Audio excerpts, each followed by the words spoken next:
The Philippines. U.S. troops conduct largest joint drills to challenges China military in South China Sea.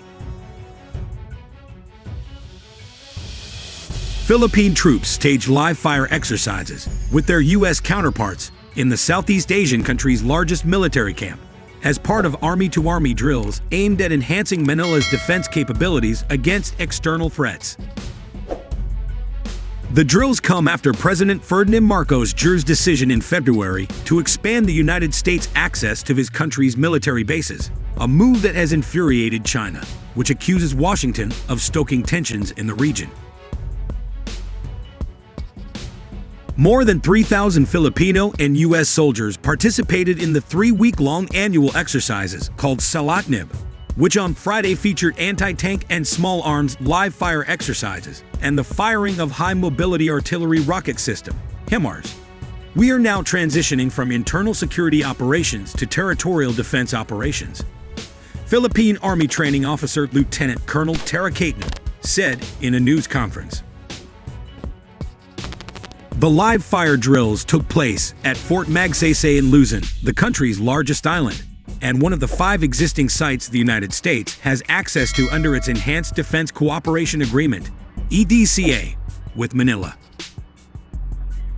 Under that agreement, the United States can use the bases for joint training, pre-positioning of equipment and building of facilities such as runways, fuel storage, and military housing, but not to maintain a permanent presence. Fort Magsaysay will also host the biggest ever joint military drills between the Philippines and the United States next month, which highlight improved ties with the Western power under Marcos. The annual Balikatan exercises, which will see 17,600 participants from both sides, including around 12,000 from the United States, come against the backdrop of what the Philippines calls aggressive Chinese actions in the South China Sea.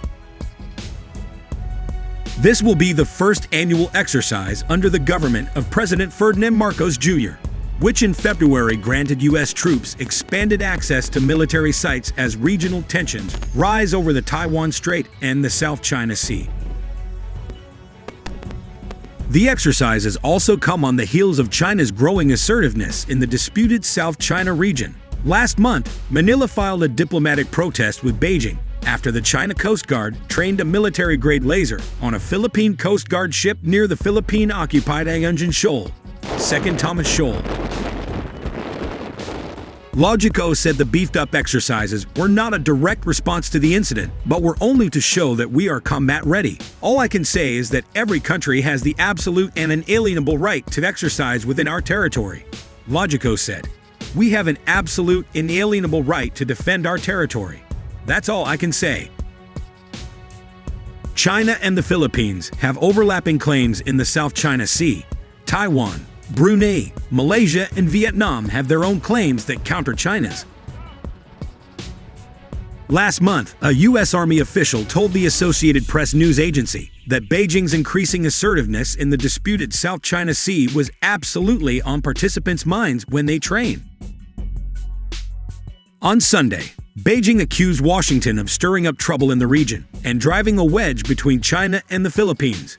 The Chinese embassy in Manila said that contrary to accusations by the Philippines, U.S., and other countries, freedom of navigation in the South China Sea has not been impeded.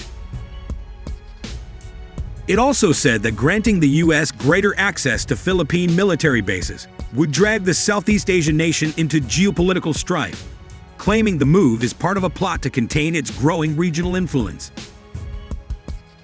This year, 111 troops from the Australian Defence Force will be participating in the exercise, particularly in small land-based special operations training, Balikatan spokesman Logico said.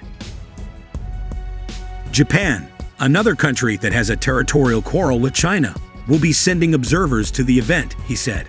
Exercises will be held at Fort Magsaysay in northern Nueva Ecija province, in Casiguran town in Aurora province, and in the provinces of Palawan and Antique. The U.S. is scheduled to bring a Patriot missile system and high-mobility artillery rocket systems, or HIMARS, Logico said, adding it is to bring ships and aircraft, without giving specific details. The Philippine military, meanwhile, will feature 2 frigates from the Navy, FA-50 jets from the Air Force, and newly acquired artillery from the Army. The previous largest balakang in 2015 included 6,500 U.S. and 5,000 Philippine troops. The 2022 exercises involved 8,900 personnel, including 5,100 Americans.